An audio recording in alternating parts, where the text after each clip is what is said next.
அஸ்ஸலாமு அலைக்கும். Welcome to Rahman TNPSC. நம்ம ரஹ்மான் டிஎன்பிசி சேனலில் 10th பாலிட்டி புக்கில் இருக்கக்கூடிய ஒவ்வொரு லெசனாக டெஸ்ட் சீரீஸாக பார்த்துக்கிட்டே இருக்கோம். ஸோ அதில் இதுக்கு முன்னாடி பார்த்திங்கன்னா இந்திய அரசியலமைப்புங்கிற படமும் மத்திய அரசு அப்படிங்கிற 2வது படமும் ஃபுல்லாக டெஸ்ட்டு பார்த்துட்டோம்.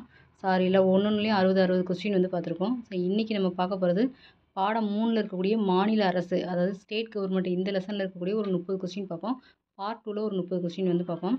ஸோ அதாவது இதில் மாநில அரசுன்ற இந்த லெசனை நீங்கள் ஃபுல்லாக 10th பாலிட்டி புக் எடுத்து full and full படிச்சிருங்க.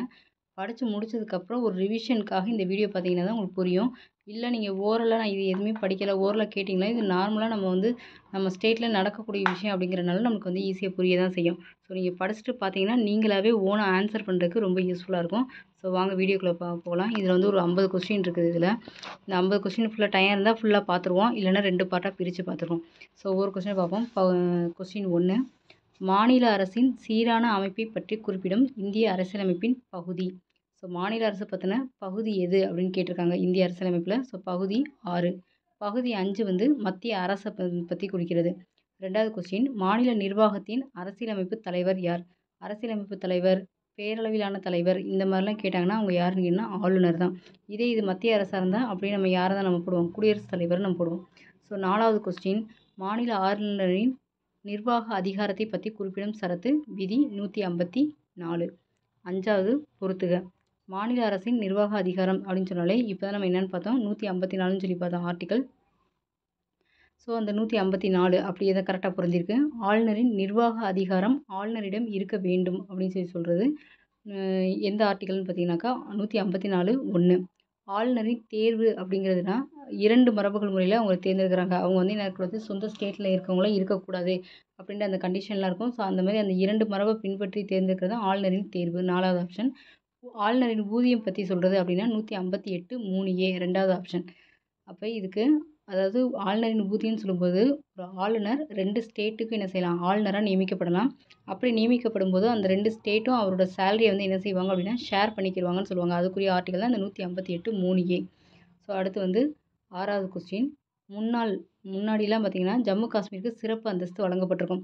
So Jammu Kashmir விடுதலை அடைஞ்ச பிறகு கூட நம்மளோட என்ன செஞ்சுருப்பாங்க, இந்தியாவோட இணைய மறுத்திருப்பாங்க.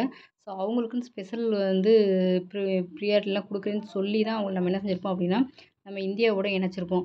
ஸோ அதை பற்றி எழுதப்பட்ட ஆர்டிக்கல் அப்படின்னா விதி 370. இப்போ அந்த ஆர்டிக்கல் நடைமுறையில் இல்லை. அடுத்து 7வது கொஸ்டின், பொறுத்துக. ஆளுநரின் சிறப்புரிமைகள் பற்றி குறிப்பிடும் விதி. அமைச்சரின் ஆலோசனைப்படி ஆளுநர் அதிகாரங்களை செயல்படுத்துவது. இதை பற்றி சொல்கிறது. ஆளுநரால் முதலமைச்சர் நியமனம் செய்யப்படுவது. மொத்த அமைச்சர்களின் எண்ணிக்கை மொத்த உறுப்பினர்களின் எண்ணிக்கை 15% தாண்டக்கூடாது. இது ஒன்று எந்தெந்த ஆர்டிக்கல் மென்ஷன் பண்ணுதுங்கிறத பார்க்க போகிறோம். இதுக்கு ஆன்சர் 1, 4, 2, 3. ஸோ ஃபஸ்ட்டு ஆளுநரின் சிறப்புரிமைகளை பற்றி கொடுக்குறது 1வது ஆப்ஷன் தான். 361 1 தான். அது கரெக்டாக பொருந்திருக்கு. அமைச்சரின் ஆலோசனைப்படி ஆளுநர் அதிகாரங்களை செயல்படுத்துவது அப்படின்னு சொல்கிறது பார்த்திங்கன்னா 4வது ஆப்ஷன், விதி 163. அடுத்தது ஆளுநரால் முதலமைச்சர் நியமனம் செய்யப்படுகிறார் அப்படிங்கிறது 2வது ஆப்ஷன். ஸோ அதாவது 164 1. அடுத்து மொத்த அமைச்சர்களின் எண்ணிக்கை மொத்த உறுப்பினர்களின் எண்ணிக்கை 15% தாண்டக்கூடாது அப்படின்னு சொல்லுது 164 1A. ஓகே. அடுத்து 8வது கொஸ்டின், இந்திய அரசியலமைப்பின்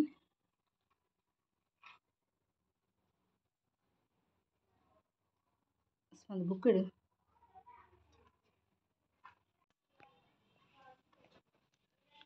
ஸோ அடுத்து 8வது கொஸ்டின், இந்திய அரசியலமைப்பின் எந்த பாகம் குடியுரிமையை பற்றி விளக்குகிறது? ஸோ குடியுரிமை சொன்னாலே பகுதி 2 ஆர்டிக்கல் 5லேருந்து 11 வரைக்கும் இருக்குது. ஸோ அடுத்து 9வது கொஸ்டின், பொறுத்துக. நிர்வாக அதிகாரம் அப்படின்னு சொல்கிறது என்ன பார்த்திங்கன்னா எந்தெந்த விதி, நீதிமன்ற அதிகாரம் எந்த விதி, சட்டமன்ற அதிகாரம் எந்தெந்த விதிகள்லாம் இருக்கிறது, மாநிலவை உறுப்பினர் தகுதி யாருக்கு இருக்குது, மக்களவை உறுப்பினர் தகுதி யாருக்கு இருக்குது. ஸோ இதுலேயே பார்த்திங்கன்னா 5 கொஸ்டின் இருக்குது. நிர்வாக அதிகாரம் அப்படிங்கிறது இந்த இடத்துல பார்த்திங்கன்னா 52லேருந்து 78. ஸோ அதாவது இதில் மத்திய அரசை பற்றி இடையில ஒரு கொஸ்டின் வந்திருக்கு. ஸோ அதையும் பாருங்கள், ப்ரீவியஸில் கேட்டதான். இது திரும்ப இந்த ஆர்டிக்கல் ஞாபகம் இருக்கணும் அப்படிங்கிறதுக்காக இது ரிப்பீட்டடாக கொடுத்துருவோம். ஸோ அடுத்து நிர்வாக அதிகாரங்கிறது 4வது ஆப்ஷன் 52லேருந்து 78. நீதிமன்ற அதிகாரம் அப்படிங்கிறது பார்த்திங்கனாக்கா 124 to 127 3வது ஆப்ஷன். சட்டமன்ற அதிகாரம் அப்படிங்கிறது 1வது ஆப்ஷன், விதி 79லேருந்து 122. மாநிலங்களவை உறுப்பினர் தகுதி யாருக்கு இருக்கணும் அப்படின்னாக்கா துணை குடியரசுத் தலைவருக்கு தான் இருக்கணும், 2வது ஆப்ஷன். அடுத்து வந்து மக்களவை உறுப்பினர் தகுதி யாருக்கு இருக்கணும் அப்படின்னா அது வந்து குடியரசுத் தலைவர் இருக்கணும். 5வதுக்கு 5வது ஆப்ஷன் அப்படியே கரெக்டாக பொருந்திருக்கு. ஸோ 10வது கொஸ்டின், கீழ்கண்ட கூற்றுகளில் சரியானதை ஆய்க. தமிழ்நாட்டுடைய முதல் முதலமைச்சர் PS குமாரசாமி அப்படின்னு போட்டிருக்கோம். இது சரியான்னு கேட்டிருக்காங்க. அடுத்து வந்து பார்த்திங்கன்னா தமிழ்நாட்டின் 3வது முதலமைச்சர் காமராஜர், தமிழ்நாட்டின் 6வது முதலமைச்சர் CN அண்ணாதுரை, முதல் பெண் முதலமைச்சர் திருமதி ஜானகி ராமச்சந்திரன். இதில் சரியாக பொருந்திருக்கிறது வந்து பார்த்திங்கன்னா தமிழ்நாட்டுடைய 6வது முதலமைச்சர் வந்து CN அண்ணாதுரைங்கிறது சரி, முதல் பெண் முதலமைச்சர் திருமதி ஜானகி ராமச்சந்திரன்கிறதும் சரி தான். 3, 4 சரி. 1, 2 வந்து என்ன இருக்குது, தவறாக இருக்குது. நம்மளுடைய முதல் முதலமைச்சர் வந்து யாருன்னு பார்த்திங்கன்னா OP ராமசாமி. அவங்க தான் நம்மளுடைய முதல் முதலமைச்சர். அவங்க 2 வருஷம் வரையும் இருந்திருப்பாங்க. ஸோ அடுத்து வந்து பார்த்திங்கன்னா நம்மளுடைய 3வது முதலமைச்சர் அப்படிங்கிறது வந்து யாராக இருப்பாங்கன்னா காமராஜர் கிடையாது. காமராஜர் வந்து அடுத்த 4வது முதலமைச்சர் தான் காமராஜர். 3வது முதலமைச்சர் வந்து யாருன்னா ராஜகோபாலாச்சாரி என்று அழைக்கப்படுறது ராஜாஜி தான் வந்து என்னது 3வது முதலமைச்சர். ஓகே, அதனால் 1, 2 நம்மளுக்கு என்னவா இருக்குது, தவறாக இருக்குது. ஓகே, அடுத்த கொஸ்டின் போவோம். ஈரவை சட்டமன்றங்களை கொண்டுள்ள மாநிலங்கள் எத்தனை? ஸோ ஈரவை சட்டமன்றங்களை கொண்டுள்ள மாநிலங்கள் வந்து இந்தியாவில் எத்தனை பார்த்திங்கன்னா 6 மாநிலங்கள் இருக்குது. ஸோ அதாவது பீகார், பீகார் அதுக்குன்னு ஒரு ஷார்ட்கட் வந்து வச்சு ஒரு 6 ஸ்டேட் வந்து கொடுத்துருப்பாங்க. அதாவது உத்தரப்பிரதேசம், நம்ம இந்த மாதிரிலாம் ஒரு 6 இது இந்த இடத்துல வந்துடும். அதாவது எடுத்து வந்து பார்த்திங்கன்னா பீகார், கர்நாடகா, மகாராஷ்டிரா, உத்தரப்பிரதேசம், ஆந்திர பிரதேசம், தெலுங்கானா மற்றும் ஜம்மு காஷ்மீர். ஸோ இதில் வந்து எல்லாமே வந்து கொடுத்துருக்காங்க. இதில் வந்து மாநிலங்கள்னு கேட்டாங்கன்னா நீங்கள் 6 தான் சொல்லணும். ஏன்னா ஜம்மு காஷ்மீர் வந்து அதில் வந்து எதில் போய் சேர்ந்துருன்னா யூனியன் பிரதேசத்தில் வந்து கேட்டு போயிடும். அடுத்து வந்து பார்த்திங்கன்னா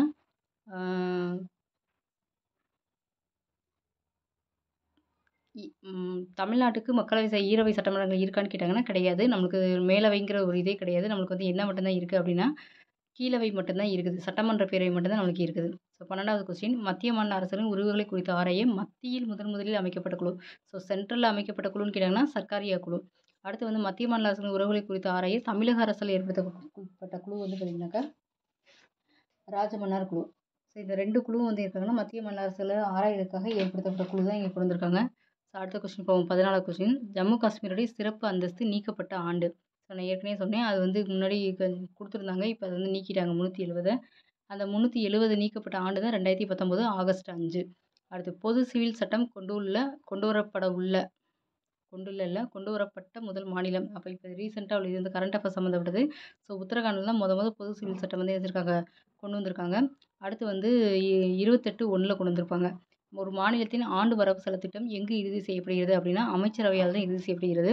அடுத்து 17வது கொஸ்டின், சட்ட மேலவை உருவாக்கம் மற்றும் நீக்கம் பற்றி குறிப்பிடும் சரத்து விதி 169. அடுத்து வந்து பார்த்தீங்கன்னா கீழ்கண்ட கூற்றுகள் ஆளுநரை பற்றி தவறான கூற்று எது? 18வது கொஸ்டினில் பாருங்கள். ஆளுநரை பற்றி இதில் சொல்லியிருக்காங்க. அதில் எது தவறுனா மாநில நிர்வாகத்துடைய உண்மையான தலைவர்னு சொல்லியிருப்பாங்க. ஸோ ஒன்று வந்து என்னது, மாநில நிர்வாகத்தின் உண்மையான தலைவர் இவரா அப்படின்னு கேட்டால் கிடையாது, தவறு. இவர் வந்து ஒரு பெயரளவிலான தலைவர் தான். மாநில ஆலோசனையின் பேரில் குடியரசுத் தலைவர் உயர்நீதிமன்ற தலைமை நீதிபதியை நியமனம் செய்கிறாங்கிறது சரி. ஆளுநர்கிட்ட ஆலோசனை கேட்டுட்டு தான் உயர்நீதிமன்ற தலைமை நீதிபதி ஏன்னா அவர் நியமனம் செய்கிறாங்க, அந்த ஸ்டேட்டுக்குரியவங்களும் நியமனம் செய்கிறாங்க. அதனால் சட்டமன்றத்தில் நம்பிக்கை வாக்கெடுப்பின் போது பெரும்பான்மையை நிரூபிக்க முடியாமல் போனால் அமைச்சரவையை கலைக்கும் அதிகாரம் ஆளுநருக்கு கிடையாதுன்னு கலைக்க முடியாதுன்னு போட்டிருக்காங்க. கலைக்கலாம். பெரும்பான்மை நிரூபிக்கப்படாத போது ஆளுநர் வந்து என்ன செய்யலாம், முதலமைச்சருடைய கோரிக்கையின் பேரில் ஆளுநர் வந்து கலைக்க முடியும்.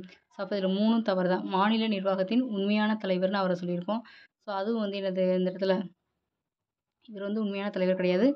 என்னது, ஒரு பெயரளவிலான தலைவர் தான். அதாவது இந்த இடத்துல வந்து 1, 3 இது 2மே வந்து சரி. 2, 4 தவறு அப்படின்னா இந்த இடத்துல வந்து 4மே தப்பு தான். ஏன்னா கொடுத்த அதே ஆப்ஷன் தான் திருப்பவும் கொடுத்துருக்கேன். அதனால் நம்மளுக்கு வந்து எது மட்டும் தான் தவறு, 1, 3, 4மே தவறு தான். இந்த 4வது கொஸ்டினில் மட்டும் என்ன வரும் அப்படின்னா இந்த இடத்துல உண்மையானன்னு வரக்கூடாது, பெயரளவிலான அந்த இடத்துல வந்திருக்கணும். ஸோ வந்தால் தான் நம்மளுக்கு வந்து இது 1, 3 நம்மளுக்கு என்ன இருக்கும், இந்த இடத்துல தவறாக இருக்கும். 2, 4ம் சரியாக இருக்கும். ஓகேவா? ஸோ அப்போ இந்த 4வது இடத்துல உண்மையானன்ற வார்த்தையை வந்து பெயரளவிலானன்னு மட்டும் மாற்றிக்கோங்க. ஸோ இதில் வந்து எனக்கு அந்த ஸ்டிக்கு ஒர்க் ஆகுதா?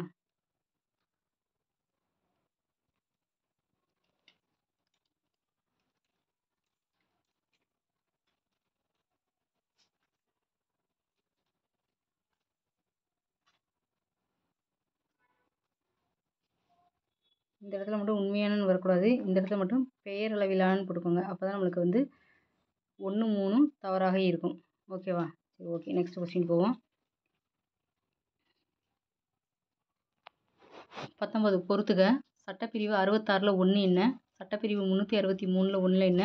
சட்டப்பிரிவு 53(2)ல் ஒன்று. இது வந்து மத்திய அரசு சம்மந்தப்பட்ட கொஸ்டின். இடையில வந்து ப்ரீவியஸ் கொஸ்டினையும் ஒன்று சேர்த்திருப்பேன். ஸோ அடுத்து சட்டப்பிரிவு 72 என்ன, சட்டப்பிரிவு 77 என்ன.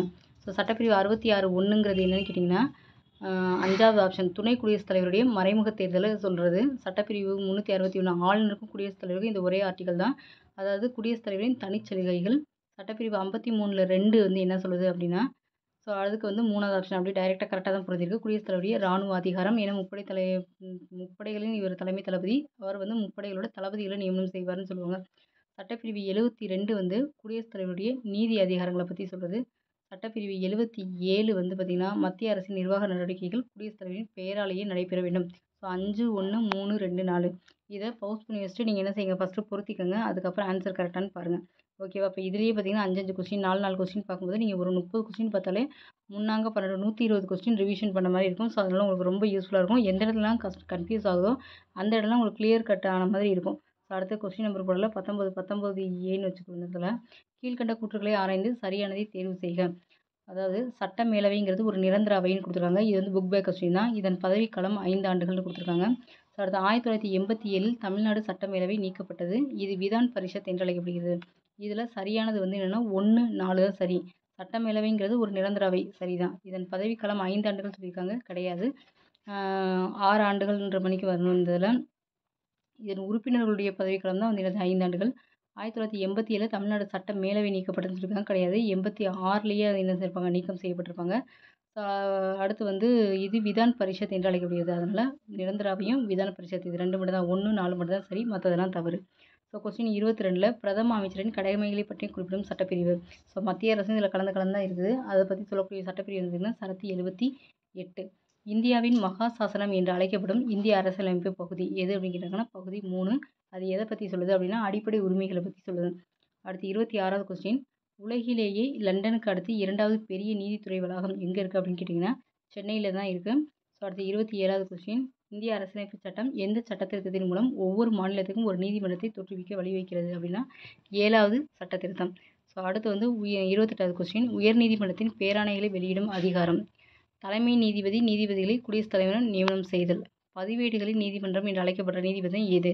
அடுத்து கல்கத்தா, பம்பாய், சென்னை உயர் நீதிமன்றங்கள். இதுக்கு ஆப்ஷன் வந்து 2, 1, 3, 4. ஸோ ஃபஸ்ட்டு இதுக்கு 2ன்னு சொல்லியிருக்காங்க. உயர்நீதிமன்றத்தின் பேராணைகளை வெளியிடும் அதிகாரம் அப்படிங்கிறது ஃபஸ்ட்டு இதுக்கு வந்து என்ன, எந்த ஆர்டிக்கல் படி வெளியிடுது அப்படின்னா 226ன்ற ஆர்டிக்கல். அடுத்து வந்து பார்த்திங்கன்னா தலைமை நீதிபதி நீதிபதிகளை குடியரசுத் தலைவர் நியமனம் செய்தது வந்து விதி வந்து 216. இது ஃபுல்லாக ஸ்டேட் கவர்மெண்ட் பற்றி சொல்லியிருக்காங்க. பதிவேடுகளின் நீதிமன்றம் என்று அழைக்கப்படுவது நான் 3வது ஆப்ஷன் உயர்நீதிமன்றம் தான் பதிவேடுகள் நீதிமன்றம் என்று அழைக்கப்படுகிறது. அடுத்து கல்கத்தா, பம்பாய், சென்னை உயர்நீதிமன்றங்கள் எப்போது தோற்றுவிக்கப்பட்டதுன்னா 1862 தோற்றுவிக்கப்பட்டது. ஸோ இதுக்கு ஆப்ஷன் வந்து 2, 1, 3, 4. ஸோ இந்த கொஸ்டின் ரிப்பீட்டடாக வருது. ஏன்னா இந்த நம்பர்ஸ் வந்து நிறைய பேர் கன்ஃபியூஸ் ஆகிட்டே இருக்கும். ஸோ அதுக்காக தான். 29வது கொஸ்டின் பாருங்கள், மாநிலங்களவை உறுப்பினர்களின் எண்ணிக்கை 250. அந்த மாநிலங்களவையில் எம்எல்ஏவால் மாநில சட்டமன்ற உறுப்பினர்களை மட்டும் தேர்ந்தெடுக்கப்படுறவங்க 238 பேர். 31வது கொஸ்டின் வந்து அதில் குடியரசுத் தலைவரால் நியமனம் செய்யப்படுறவங்க 12 பேர். அடுத்து 32வது கொஸ்டின், மக்களவைக்கு அதிகபட்சமாக தேர்ந்தெடுக்கப்படும் உறுப்பினர்களின் எண்ணிக்கை 552. தற்சமயம் மக்களவையோட உறுப்பினர்களின் எண்ணிக்கைன்னு பார்த்தீங்கன்னா 545. 34வது கொஸ்டின், தமிழகத்திலிருந்து மக்களவைக்கும் மாநிலங்களுக்கும் தேர்ந்தெடுக்கப்படும் உறுப்பினர்களின் எண்ணிக்கை வந்து பார்த்திங்கன்னா மக்களவைக்கு 39 பேர், மாநிலங்களவைக்கு 18 பேர். அடுத்து 35வது கொஸ்டின் பாருங்கள், கட்சி தாவல் தடை சட்டம் கொண்டு வரப்பட்ட ஆண்டு 1985. 36வது கொஸ்டின், கட்சி தாவல் தடை சட்டம் எந்த அட்டவணையில் அமைந்துள்ளது அப்படின்னா 10வது அட்டவணை. சட்ட மேலவைங்கிறது வந்து என்னென்னு கேட்டது ஒரு நிரந்தர அவையாகும். அதன் உறுப்பினர்கள் தான் என்னது உறுப்பினர்களை பற்றி இந்த இடத்துல கேட்கல, வெறும் அந்த அவையை மட்டும் கேட்டிருக்கனால இது வந்து நிரந்தர அவையாகும். அதை மட்டும் மேட்ச் பண்ணால் போதும். ஸோ மேலவை உறுப்பினராவதற்கான குறைந்தபட்ச வயது அப்படின்னு பார்த்திங்கன்னா 30 வயது. அடுத்து பொறுத்துக, சட்டப்பிரிவு 368 என்னது, 343, 351 என்னது, 268, 293, 280 என்னன்னு கேட்டிருக்காங்க. ஸோ இதோட ஆன்சர் வந்து 4, 2, 1, 3. சட்டப்பிரிவு 368 அப்படிங்கிறது சட்ட திருத்தத்தை பற்றி சொல்லக்கூடியது, 4வது ஆப்ஷன். சட்டப்பிரிவு 343லேருந்து 351ங்கிறது அலுவலக மொழிகளை பற்றி சொல்கிறது, 2வது ஆப்ஷன். சட்டப்பிரிவு 268லேருந்து 293ங்கிறது மத்திய மாநில நிதி உறவுகளை பற்றி சொல்கிறது, மொதல் ஆப்ஷன். சட்டப்பிரிவு 280 அப்படிங்கிறது நிதி ஆணையத்தை பற்றி சொல்லக்கூடியது. ஸோ 40வது கொஸ்டின் பார்ப்போம். மாநிலங்களில் உள்ள பல்கலைக்கழகங்களில் வேந்தராக செயல்படுறது, இது குரூப் 1 கொஸ்டினில் கூடயும் கூற்று காரணத்தில் வந்து என்ன செஞ்சுருக்காங்க, கேட்டிருக்காங்க. ஸோ மாநிலங்களில் உள்ள பல்கலைக்கழகங்களில் வேந்தராக செயல்படுவர் ஆளுநர். அதுலேருந்து என்ன தப்பு பண்ணி கேட்டிருந்தாங்க அப்படின்னா துணைவேந்தராக செயல்படுகிறார் அப்படின்னு சொல்லி தப்பாக கொடுத்துருந்தாங்க. ஸோ அது அவர் வந்து வேந்தரே வந்து அவர் தான், துணைவேந்தர்கள் நியமிக்கிறவர் தான் இவர் அப்படின்ற மாதிரிக்கு இந்த இடத்துல வந்து என்ன செய்யணும் நம்ம 41வது கொஸ்டின் அரசு பணியாளர் தேர்வாணைய குழு தலைவர் மற்றும் உறுப்பினர்களை யாரால் பதவி நீக்கம் செய்ய முடியும், அதாவது பணி நீக்கம் செய்ய முடியும் அப்படின்னா இந்த இடத்துல குடியரசுத் தலைவர் தான். அதாவது அரசு பணியாளர் தேர்வாணையம் அப்படின்னா நம்மளுடைய தமிழ்நாடு அரசு பணியாளர் தேர்வாணையத்துடைய குழு தலைவர் உறுப்பினர்களை ஆளுநர் நியமனம் செய்வார். ஆனால் பணி நீக்கம் செய்கிறது வந்து என்னதான் குடியரசுத் தலைவர் தான். 42வது கொஸ்டின் ஆளுநர், முதலமைச்சர், அமைச்சரவை, மேலவை உறுப்பினர், ஆயுதப்படையினர். சரி, இப்போ இது 5 இதுக்கும் அதாவது மேட்ச் பண்ண சொல்லியிருப்பாங்க. ஸோ ஆளுநருங்கிறது வந்து யார் அப்படின்னு கேட்டாக்க மாநில அரசுடைய தலைவர் தான் ஆளுநர், 2வது ஆப்ஷன். முதலமைச்சர் அப்படிங்கிறது அரசாங்கத்தின் தலைவர், அவர் வந்து என்னது மொதல் ஆப்ஷன். அமைச்சரவை அப்படிங்கிறது சட்டமன்றத்திற்கு பொறுப்பானவர்கள், 4வது ஆப்ஷன். மேலவை உறுப்பினர் அப்படிங்கிறது வந்து என்னென்னு கேட்டது மானியங்களுக்கு அவங்க வாக்களிக்க முடியாது. ஆயுதப்படையினருங்கிறது எந்த இதில் வருவாங்க அப்படின்னா அந்த தீர்ப்பாயங்களில் தான் வருவாங்க. ஸோ இதோடைய ஆன்சர் வந்து பார்த்தீங்கன்னாக்கா 2, 1, 4, 5, 3. ஸோ 43வது கொஸ்டின் எந்த சட்டத்திருத்தம் மீண்டும் உயர்நீதிமன்றத்திற்கு நீதி புனராய்வு அதிகாரத்தை வழங்கியது அப்படின்னா 43வது சட்டத்திருத்தம் 1977.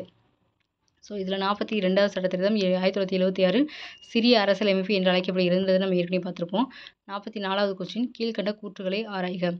ஆளுநரின் முன் அனுமதியுடன் தான் பண மசோதாவை சட்டமன்றத்தில் அறிமுகம் செய்ய முடியும். ஆளுநரின் பரிந்துரையின்றி நிதி ஒதுக்கீடு செய்ய முடியாது. மாநில அரசின் தலைமை வழக்கறிஞரை நியமனம் செய்கிறார் அப்படின்னு சொல்லி 3 ஆப்ஷன் கொடுத்துருக்காங்க. இதில் வந்து பார்த்தீங்கன்னாக்கா 3மே சரியானதாக இருக்குது. அவருடைய முன் அனுமதியுடன் தான் பண மசோதா என்ன செய்யணும் சட்டமன்றத்தில் தாக்கல் செய்ய முடியும். அவருடைய பரிந்துரை இல்லாமல் நிதி ஒதுக்கீடு செய்ய முடியாது.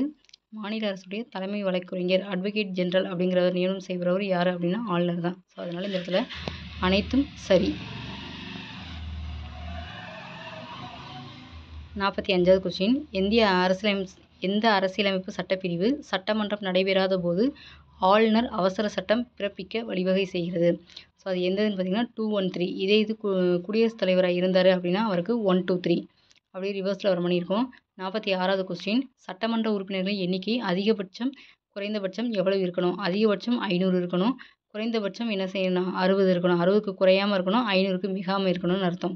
அடுத்து தமிழக சட்டமன்றம் எத்தனை உறுப்பினர்களை கொண்டது அப்படின்னா 235 உறுப்பினர்களை கொண்டது. ஸோ சபாநாயகரை பதவி நீக்கம் செய்ய எத்தனை நாட்களுக்கு முன் அறிவிப்பு கொடுக்க வேண்டும்? 14 நாட்களுக்கு முன் அறிவிப்பு கொடுக்க வேண்டும். 49வது கொஸ்டின் 7 வடகிழக்கு மாநிலங்களுக்கு பொதுவான உயர்நீதிமன்றம் எதுன்னு கேட்டிங்கன்னா கவுஹாத்தி நீதிமன்றம் அப்படிங்கிறது. அடுத்து இந்த பஞ்சாப், ஹரியானா இது 2க்கு வந்து எந்த நீதிமன்றம் வரும் அப்படின்னா சண்டிகர் நீதிமன்றம் வரும். ஸோ 50வது கொஸ்டின் காலவரிசைப்படுத்த சொல்லியிருப்போம். ஸோ இது வந்து எல்லாமே பார்த்தீங்கன்னா சிஎம் தான். இதில் ஃபஸ்ட் இருந்தவங்க யார், செகண்ட் இருந்தவங்க யார் அப்படின்ற மாதிரி அவங்க கரெக்டாக கேட்கலாம். மொதல் 5 பேரை கொடுத்து, இல்லை அப்படின்னா இடையில இருக்கவங்களுக்கு கொடுத்து காலவரிசைப்படுத்துக அப்படின்னா யார் ஃபஸ்ட்டு வந்து ஆட்சி அமைச்சாங்க, 2வது அடுத்து அவங்களுக்கு அடுத்து யார் ஆட்சியில் இருந்தாங்க, அவங்களுக்கு அடுத்து யார் ஆட்சியில் இருந்தாங்களோ அந்த மாதிரி நம்ம மேட்ச் பண்ணணும். நம்ம ஏற்கனவே ப்ரீவியஸ் கொஸ்டினில் வந்து பார்த்தோம்.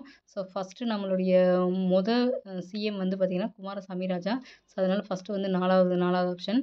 அடுத்து குமாரசாமி ராஜா அவங்களுக்கு அப்புறம் வந்து 2வது பார்த்தீங்கன்னாக்கா ராஜகோபாலாச்சாரி. அதுங்களுக்கு அடுத்து ஆட்சி அமைச்சவங்க அப்படின்னா காமராஜர். அவங்களுக்கு அடுத்து ஆட்சி அமைச்சவங்க பக்தவச்சலம். அவங்களுக்கு அடுத்து ஆட்சி அமைச்சவங்க சிஎன் அண்ணாதுரை. ஸோ இந்த ஆர்டர் படி இருக்கிறதுனால நான் 4, 3, 5, 2, 1 இப்படி தான் இதோடைய ஆப்ஷன். ஸோ இதோட மாநில அரசில் இருக்கக்கூடிய கொஸ்டின் ப்ளஸ் மத்திய அரசில் கூடிய 1-2 கொஸ்டின் ரிப்பீட்டடாக முக்கியமானது எல்லாமே கலந்து ஒரு 50 கொஸ்டின் வந்து ஃபுல் அண்ட் ஃபுல் இந்த வீடியோலேயே பார்த்துட்டோம். ஸோ கண்டினியூஸாக படிங்க, லெசனை படிச்சுட்டு அதுக்கப்புறம் ரிவிஷன் பண்ணுங்கள். இந்த மாதிரி எத்தனை வீடியோ ரிவிஷனாக நீங்கள் வந்து இந்த மாதிரி ஆப்ஷன் வச்சு கேட்குறீங்களோ, இல்லை ஆப்ஷன் இல்லாமல் நீங்களாக ஒரு கொஸ்டின் சொன்னால் டக்குன்னு ஆன்சர் உங்களுக்கு சொல்லக்கூடிய அளவுக்கு வருதோ அப்போ தான் வந்து உங்களுக்கு எக்ஸாமில் ரொம்ப யூஸ்ஃபுல்லாக இருக்கும். வெறும் புக்கை வச்சு மட்டும் படிச்சுக்கிட்டே இருக்கிறது மட்டும் உங்களுக்கு யூஸ் ஆகாது. ஸோ ஓகே, அடுத்த லெசனில் அடுத்த கொஸ்டினோட உள்ளாட்சி அமைப்புகள்ன்ற ஹெட்டிங்கில் இருக்க கொஸ்டினோட வருவோம். ஸோ அந்த லெசனையும் நீங்கள் படிச்சுட்டு வந்துடுங்க. தேங்க்யூ. அதாவது அடுத்த வீடியோவில் 6th-லேருந்து 11th, 12th வரை இருக்கக்கூடிய உள்ளாட்சி அமைப்புகளில் இருக்கக்கூடிய எல்லா லெசனையுமே ஃபுல்லாக படிங்க. படிச்சுட்டு வாங்க. அதுக்கு அடுத்து நான் டெஸ்ட் இதுன்னு நான் உங்களுக்கு இதே மாதிரி வீடியோ போடுறேன். அதில் வந்து நீங்கள் கொஸ்டினை வந்து ஆன்சர் பண்ணி ப்ராக்டிஸ் பண்ணிக்கோங்க. Okay, thank you.